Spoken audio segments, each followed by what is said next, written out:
Michael, thank you for making time. Yes.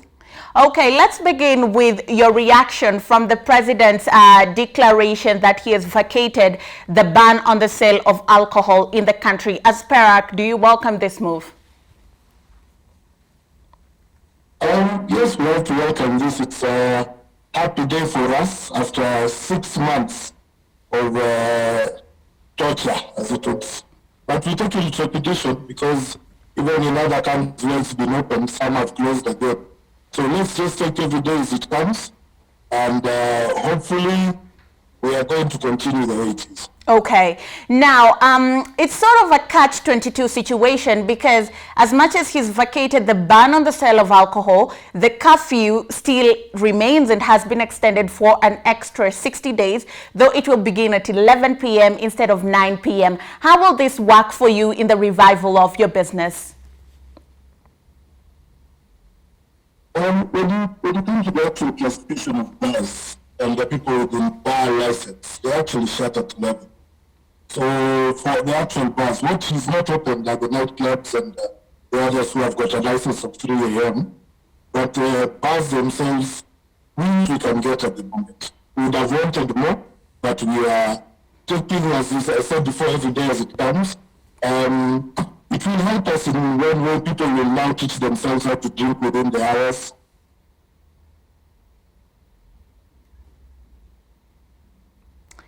Michael, can you hear me? Yes, I can. Okay, now moving on.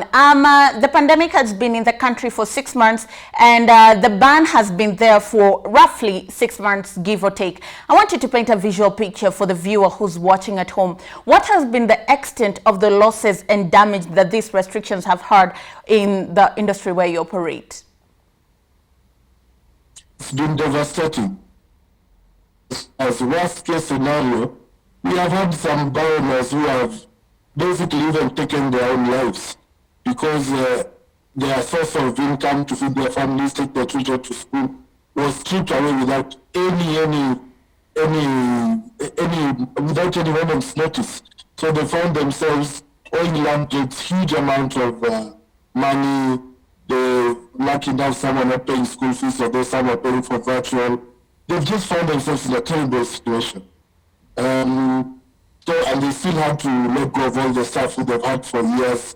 So it's not good. We've not been at a good place. I think even we need to be taken for counseling. We need the MOH to come up with some counseling measures for businessmen in this industry. Okay. Now, in light with the eased restrictions, from your estimation, how many bar operators and restaurants and even eateries do you think will reopen?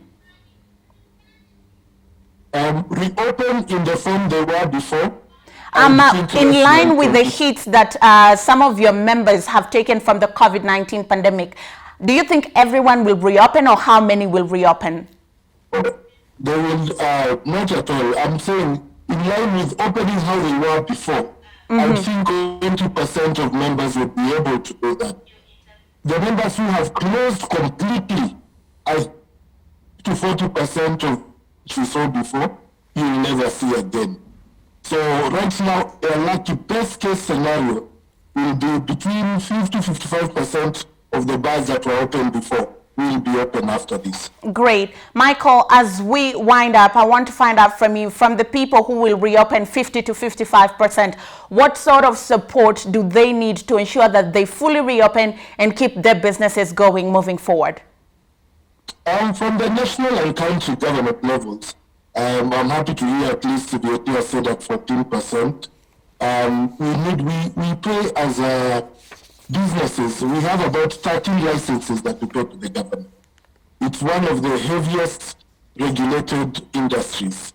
So any relief from payments that we need to pay to the government, if we can get our business licenses taken over, since we've been shut anyway, that we don't need to pay business licenses for 2021, or tourism fund payments are reduced, VAT, and not to be pushed so much by the government. I think if the government was to take a step forward and hold each other hand in hand, we'd be able to open. Okay. Also, no harassment from county askaris coming to your place every day asking you for this, that, and the other, because those are the headaches that we have to deal with every day. Michael, thank you for making time and putting these matters into context.